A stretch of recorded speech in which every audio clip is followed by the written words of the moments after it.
அனைவருக்கும் வணக்கம். என்னுடைய பெயர் ராகவி. எனக்கு அப்போது 20 வயது இருக்கும். என் வாழ்க்கை மகிழ்ச்சியாகவே போய்கொண்டிருந்தது. எல்லாம் நல்லபடியாக தான் இருந்தது. எனது அப்பா ஒரு பெரும் தொழிலதிபர். எங்களுக்கு பணத்திற்கென்று எந்த குறைவும் இல்லை. சொல்லப்போனால் அந்த நகரத்திலேயே நாங்களும் சொல்லிக்கொள்ளும் அளவுக்கு பணக்காரர்கள். எனக்கு ஒரு அண்ணன் மட்டுமே. அம்மா சில வருடங்களுக்கு முன்பே இறந்துவிட்டார். அண்ணன் அப்பாவுடன் சேர்ந்து தொழிலை கவனித்து வருகிறார். எங்களுக்கு 4-5 ஆடை தயாரிக்கும் தொழிற்சாலைகளும் இருந்தது. நான் கல்லூரியை முடித்தவுடன் அங்கிருக்கும் ஒரு தனியார் பள்ளியில் ஆசிரியராக பணிபுரிந்தேன். ஏனென்றால் என் நீண்ட நாள் கனவு ஆசிரியராக வேண்டும் என்பது மட்டுமே.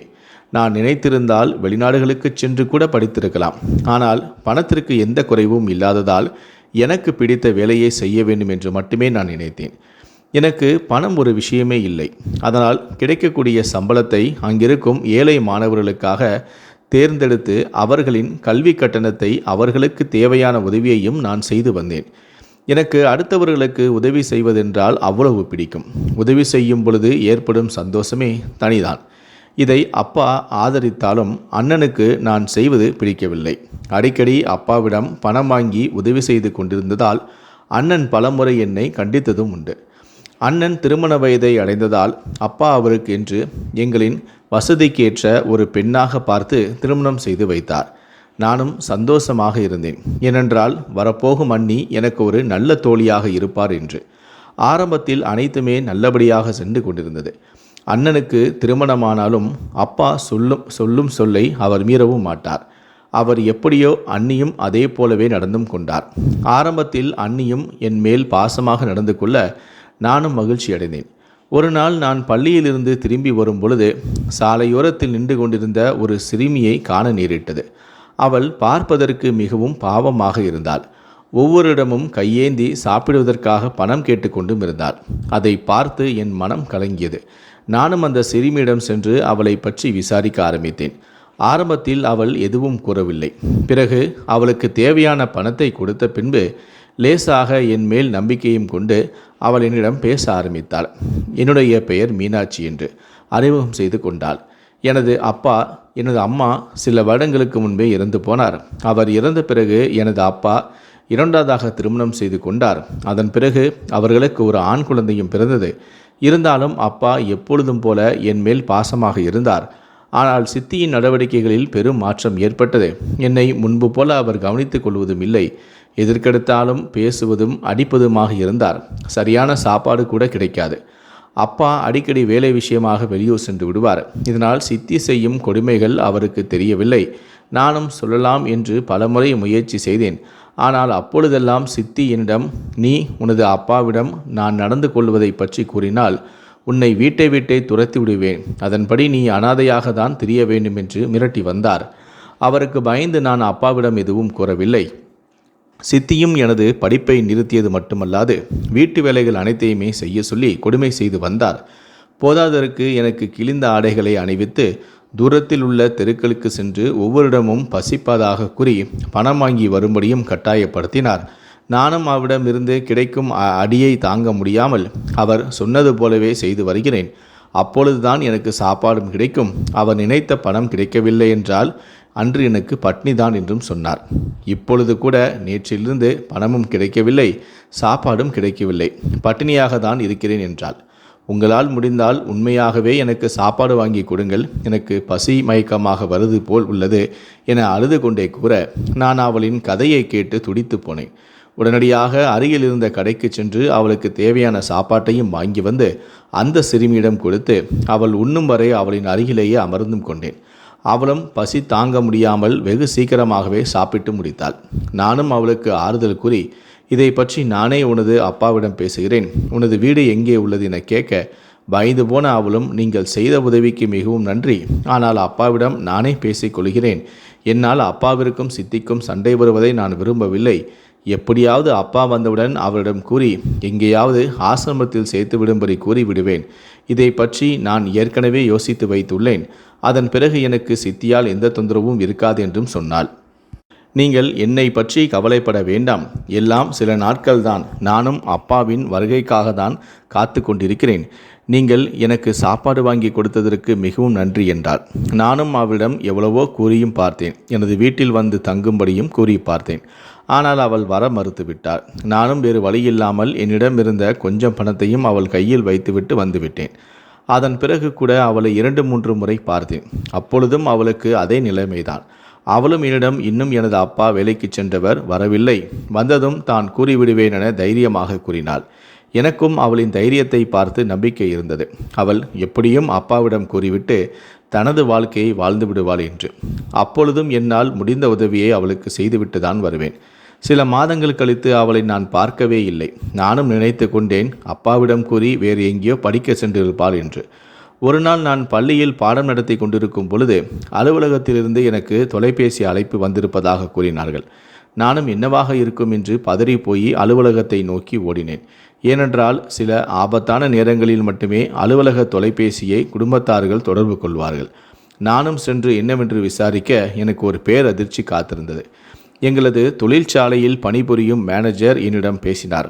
அவர் அப்பாவிற்கு திடீரென உடல்நலக்குறைவு ஏற்பட்டு விட்டதெனவும் அவரை அங்கிருக்கும் ஒரு பெரிய மருத்துவமனையில் பெயரை சொல்லி அங்கே கொண்டு சென்றுள்ளனர் எனவும் உங்களுக்கு உடனடியாக தகவல் தெரிவிக்கும்படியும் கூறியுள்ளனர். நீங்களும் உடனடியாக சென்று பார்த்து விடுங்கள் என்று கூற, நானும் என்ன செய்வதென்றே புரியாமல் பதறி போய் அழுது கொண்டு அவர் குறிப்பிட்ட அந்த மருத்துவமனையை அடைந்தேன். அங்கு சென்று பார்க்க அப்பா உயிருக்கு போராடி கொண்டிருந்தார். அவருக்கு திடீரென ஹார்ட் அட்டாக் வந்ததால் அவர் தீவிர சிகிச்சை பிரிவில் அனுமதிக்கப்பட்டும் இருந்தார். இருந்தாலும் எனது பெயரை மட்டும் அப்பா அடிக்கடி கூறிக்கொண்டிருந்ததால் என்னை மட்டும் உள்ளே அனுப்பினார்கள். நானும் சென்று பார்க்க உயிருக்கு போராடி கொண்டிருந்த அப்பா எனது கையை பிடித்து கண்ணீர் விட்டு கொண்டிருந்தார். அவரால் எதுவுமே பேச முடியவில்லை. இருந்தாலும் அவரின் கண்களில் தெரிந்தது அவரிடம் ஏதோ சொல்ல வருகிறார் என்று. அது எனக்கு புரியவில்லை. அதன் பிறகு சில நிமிடங்களிலேயே அவரின் உயிரும் பிரிந்தது. நானும் அங்கே கதறி அழ ஆரம்பித்தேன். அப்பா இந்த உலகத்தை விட்டு சென்றதும் அண்ணனை விட எனக்கு தான் அதிக பாதிப்பாக இருந்தது. சில நாட்கள் வரை நான் வீட்டினுள் முடங்கி கிடந்தேன். அவரை நினைத்து நினைத்து அழுது கொண்டும் இருந்தேன். அப்பொழுதெல்லாம் அண்ணிதான் சற்று ஆறுதலான வார்த்தைகளை கூறியும் வந்தார். நானும் புரிந்து கொண்டு சில மாதங்களிலேயே சகஜ நிலைமைக்கும் திரும்பினேன். நானும் எப்பொழுதும் போல பள்ளிக்கும் வேலைக்கு செல்ல ஆரம்பித்தேன். ஆனால் அடுத்த வந்த மாதங்களில் அண்ணன் மற்றும் அண்ணியின் நடவடிக்கைகளில் பெரும் மாற்றங்கள் ஏற்பட்டது. அண்ணி என்னுடன் சரியாக பேசுவது கூட கிடையாது. அது கூட பரவாயில்லை. அப்படியே பேசுவது என்றாலும் கூட கோபமாகவே பேசி வந்தார். சிறு சிறு பிரச்சனைகளுக்கும் நான் தான் காரணம் என்று கூறி என்னிடம் சண்டைக்கு வரவும் ஆரம்பித்தார். அடிக்கடி ஆண் நண்பர்கள் பெண் நண்பர்கள் என வீட்டிற்குள் அந்நிய ஆட்களை அழைத்து வரவும் ஆரம்பித்தார். இதுதான் எனக்கு சற்று உறுத்தலாக இருந்தது. அப்பா இறந்து சில மாதங்கள் கூட ஆகவில்லை. ஆனால் அதற்குள் அந்நிய நடவடிக்கைகளில் பெரும் மாற்றங்கள் தென்பட்டது. நான் படத்தில் காணும் பணக்காரர்களின் வாழ்க்கை முறை எப்படி இருக்குமோ அதே போலவே நடந்து கொண்டார்.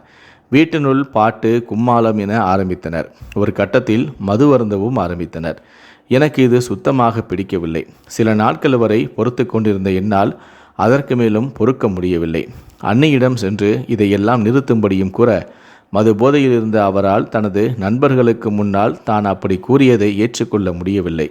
அவர் ஓங்கி என் கன்னத்தில் அறைந்து விட்டார். இதை நான் எதிர்பார்க்கவே இல்லை. இருந்தாலும் அவரிடம் ஒன்றும் கூறாமல் என் அறைக்குள் வந்து அழ ஆரம்பித்தேன். எனது அப்பா இருந்திருந்தால் இப்படியெல்லாம் நடந்திருக்காது என்று நினைத்து அழுகையாக தான் வந்தது. மறுநாள் என்னை அழைத்த அண்ணன் என்னை திட்ட ஆரம்பித்தார். அவர் என்னிடம், அண்ணி பெரிய பணக்கார வீட்டு பிள்ளை, அவளின் கலாச்சாரம் வேறு, அவளுக்கென்று சுதந்திரம் உள்ளது, அவளை கேட்பதற்கு நீ யார்? இனிமேல் எதுவாக இருந்தாலும் அவளின் இஷ்டப்படிதான் நடக்கும். மரியாதையாக வாயை மூடிக்கொண்டு இருந்தால் இந்த வீட்டில் இருக்கலாம். இல்லை என்றால் ஏதாவது ஹாஸ்டலில் சேர்த்து விடுகிறேன், அங்கு சென்று வாழ்ந்து கொள்ளின கோபமாக கூறிவிட்டு சென்றார். அண்ணனிடமிருந்து இப்படி ஒரு மாற்றத்தை நான் எதிர்பார்க்கவில்லை. அண்ணன் முழுமையாக அண்ணியின் பேச்சை கேட்டு ஆட ஆரம்பித்தான். அண்ணியும் சில மாதங்களாக என்னை பற்றி அண்ணனிடம் நிறைய குறைகளை கூறியும் உள்ளார் என்பது எனக்கு தெரிந்தது. அண்ணனின் இந்த மாற்றத்தை நினைத்து கவலையாக தான் இருந்தது. அடுத்த வந்த நாட்களில் அண்ணி என்னிடம் சண்டையிட மட்டுமே பேச ஆரம்பித்தார். சில நாட்கள் வரை பொறுத்து கொண்டிருந்த என்னால் ஒரு கட்டத்திற்கு மேல் பொறுக்க முடியாமல் நானும் அவருடன் வாக்குவாதம் செய்ய ஆரம்பித்தேன். அடிக்கடி அண்ணனும் தலையிட்டு என்னை தான் திட்டி தீர்ப்பார். ஒரு நாள் நான் வேலைக்கு சென்று வந்த பிறகு அண்ணன் என்னிடம், உன்னை இன்று இரவு பெண் பார்க்க வருகிறார்கள், நீ தயாராகி ரெடியாக இரு என்று கூறினார். நானும் அதை கேட்டு அதிர்ச்சி அடைந்தேன். நானும் அவரிடம் எனக்கு இப்பொழுது திருமணம் வேண்டாம் என்று மறுத்தேன். இடையில் தலையிட்டு அன்னியும் நான் நினைத்தது போலதான் இவளும் சொல்கிறாள். இவள் நமது குடும்பத்தை அசிங்கப்படுத்திவிட்டு வேறு யாருடனேயோ செல்வதற்கு முயற்சி செய்து கொண்டிருக்கிறாள். அதனால்தான் இவள் திருமணம் வேண்டாம் என்கிறாள் என்றார். இதை கேட்டு அண்ணன் இன்னும் கோபமாகி கத்தி கொண்டிருந்தார். நானும் ஒரு கட்டத்தில் எவ்வளவோ புரிய வைத்து முயற்சி செய்தேன். தோற்றுப்போனேன். வேறு இல்லாமல் திருமணத்திற்கும் நான் சம்மதித்தேன். சொன்னது போலவே அவர்களும் பெண் பார்த்துவிட்டு சென்றனர். மாப்பிள்ளை பார்ப்பதற்கு ஓரளவு நன்றாகவே இருந்தார். ஆனால் அவரை பற்றியோ அவரின் குடும்பத்தை பற்றியோ எந்த ஒரு விவரமும் என்னிடம் கூறவில்லை. அடுத்த மாதமே திருமணம் என்று மட்டும் முடிவு செய்தனர். அதன் பிறகு என்னை வேலைக்கு செல்வதற்கும் அனுமதிக்கவில்லை. அவர்கள் நினைத்தது போலவே திருமணமும் நடந்தது. எனது அப்பா மட்டும் உயிரோடு இருந்திருந்தால் எனது திருமணத்தை மிக பிரம்மாண்டமாக நடத்தியிருப்பார். ஆனால் அண்ணன் மிகவும் எளிமையாக ஒரு கோவிலில் வைத்து மனம் முடித்து வைத்தார். அப்பொழுதும் கூட எனக்காக எந்த ஒரு சீர்வரிசையோ அல்லது நகை பணமோ கொடுக்கவும் இல்லை. இதை பற்றி மாப்பிள்ளை வீட்டாரும் எதுவும் கண்டுகொள்ளவும் இல்லை. அதை நினைத்து எனக்கும் சற்று ஆறுதலாகவே இருந்தது. மாப்பிள்ளை வீட்டார்கள் பணத்திற்கு ஆசைப்படாதவர்கள் என்று. புகுந்த வீட்டிற்கு சென்ற பிறகு எல்லாம் அமைதியாக சென்று கொண்டிருந்தது. நான் மீண்டும் வேலைக்கு செல்ல வேண்டும் என்று எனது விருப்பத்தை கணவரிடம் தெரிவிக்க அவரும் அவரின் குடும்பத்தார்களும் மறுத்துவிட்டனர். நானும் வேறு வழியின்றி வேலைக்கும் செல்லவும் இல்லை. என் கணவருக்கு ஒரு தம்பியும் இருந்தார். அவர் என் கணவரை விட 2 வயது இளையவர். என் கணவர் ஒரு சாதாரண நிறுவனத்தில் பணிபுரிந்து வந்தார். சம்பளம் என்று அதிகம் இல்லை என்றாலும் ஓரளவு குடும்பம் சென்று கொண்டிருந்தது. எங்களது வசதிக்கு எனது கணவரின் வீட்டில் உள்ள வசதிக்கும் ஏணி வைத்தாலும் கூட எட்டாது. அவ்வளவு வித்தியாசம். எனது அப்பா இருந்திருந்தால் இதை போல ஒரு சம்பந்தத்திற்கு எந்த காலத்திலும் சம்மதித்திருக்கவே மாட்டார். அது எனக்கு நன்றாகவே தெரியும். இருந்தாலும் கணவரும் அவரின் வீட்டில் உள்ளவர்களும் நல்லபடியாக இருந்தாலே போதும் என்று மட்டும்தான் நான் நினைத்தேன். ஆனால் அதிலும் மண் விழுந்தது. போக போக கணவரின் நடவடிக்கைகளிலும் அவரது குடும்பத்தினரின் நடவடிக்கைகளும் பெரிய மாற்றங்கள் ஏற்பட்டது.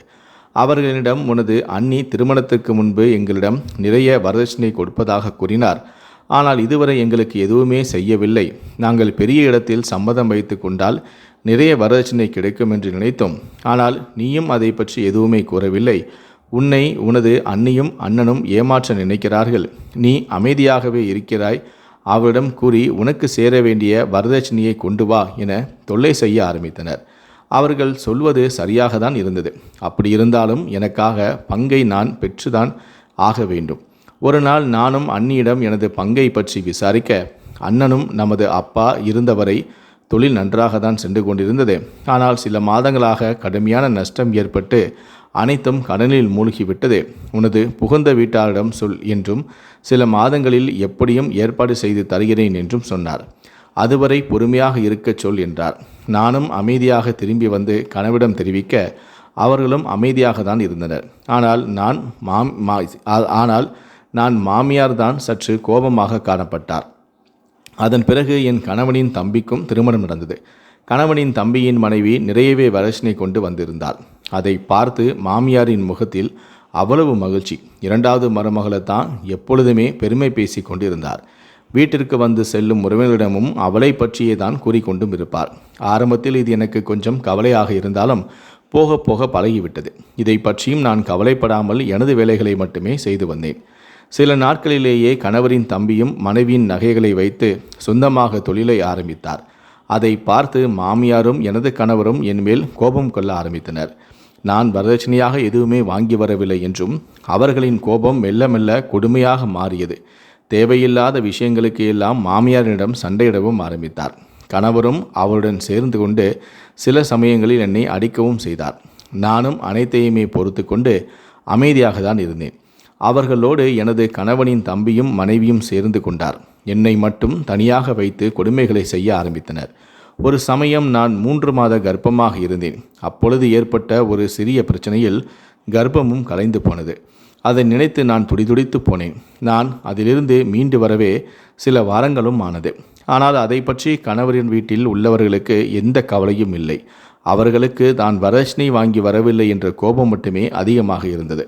ஒரு கட்டத்தில் நானும் மீண்டும் எனது அண்ணன் அண்ணியிடம் சென்று எனக்கான வரதட்சணையை பற்றி கேட்க அவர்கள் அப்பொழுதே உனக்கு வரதட்சணை கொடுக்கும் அளவிற்கு இப்பொழுது எங்களிடம் எதுவுமே இல்லை. எல்லாம் தொழிலில் நஷ்டம் அடைந்து விட்டது.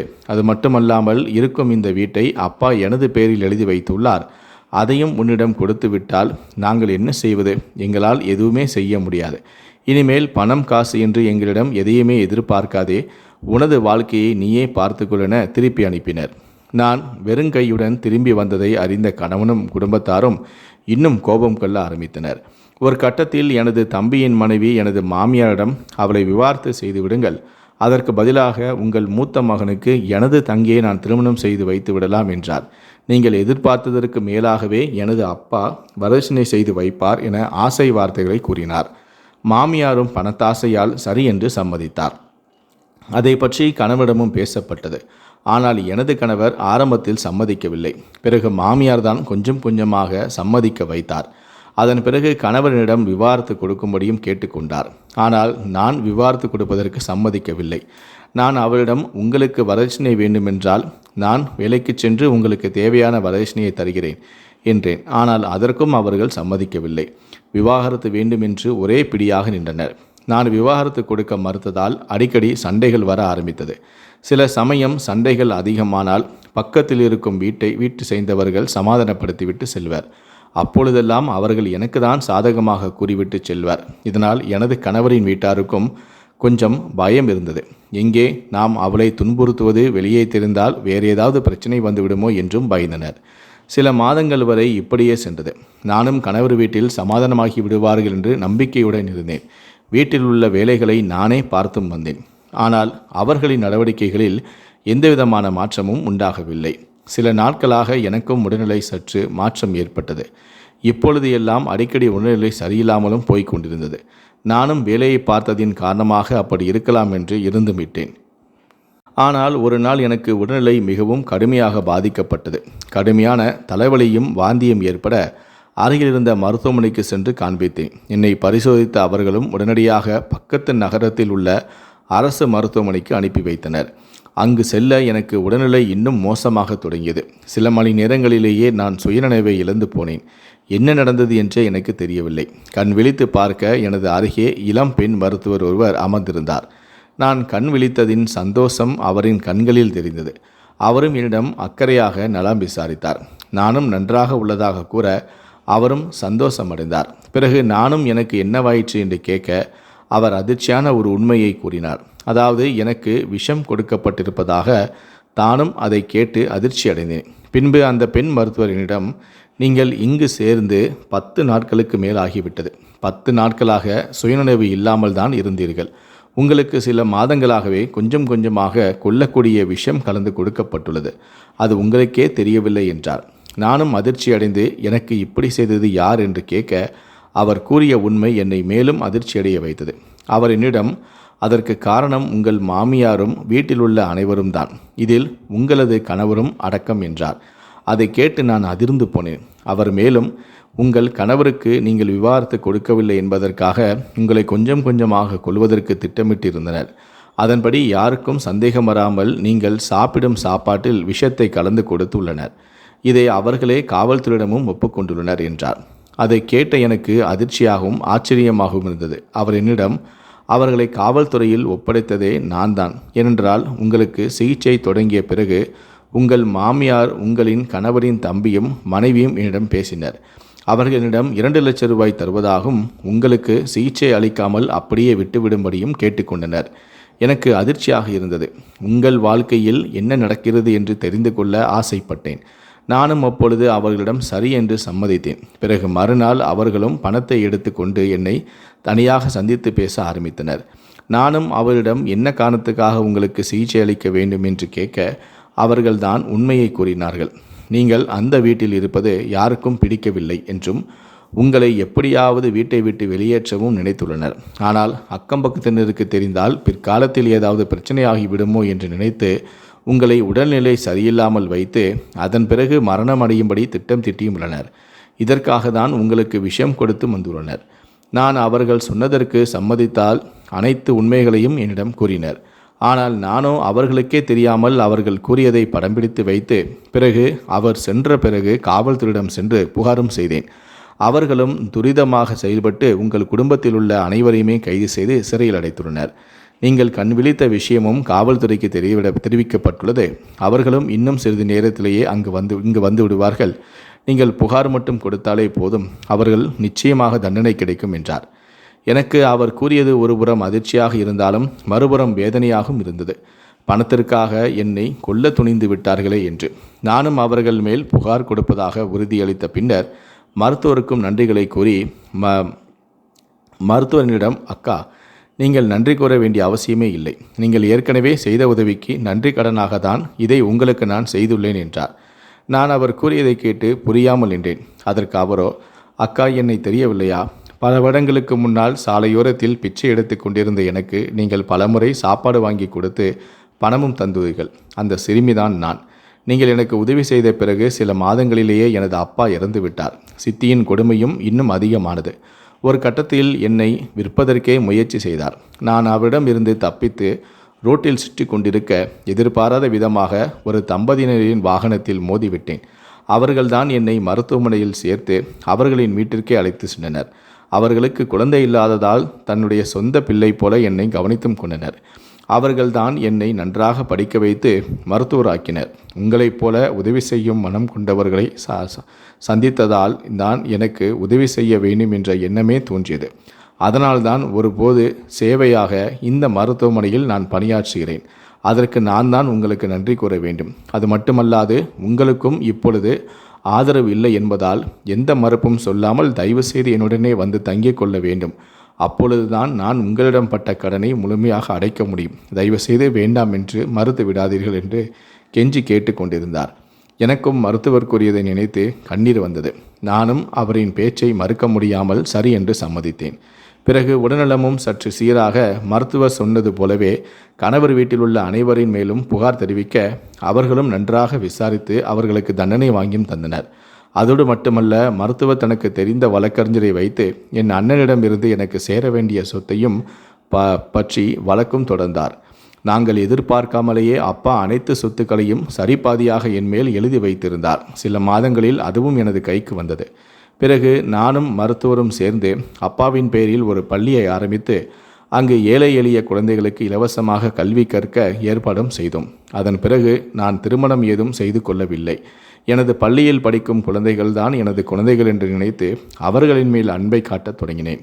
இன்று எனது பள்ளிகள் படித்த மாணவர்கள் பெரிய பெரிய பொறுப்பில் உள்ளனர். அவர்களுக்கும் நன்றி மறவாமல் எப்பொழுது ஊருக்கு வந்தாலும் என்னை காணாமல் செல்ல மாட்டார்கள். அதை நினைக்கும் பொழுது அவ்வளவு சந்தோஷமாக இருக்கும். எனக்கும் இப்பொழுது வயதாகிவிட்டது. ஆனாலும் எனக்கு ஒரே ஒரு ஆசை மட்டுமே, இன்னும் நிறைய குழந்தைகளுக்கு கல்வி கற்பிக்க வேண்டும் என்பது மட்டுமே.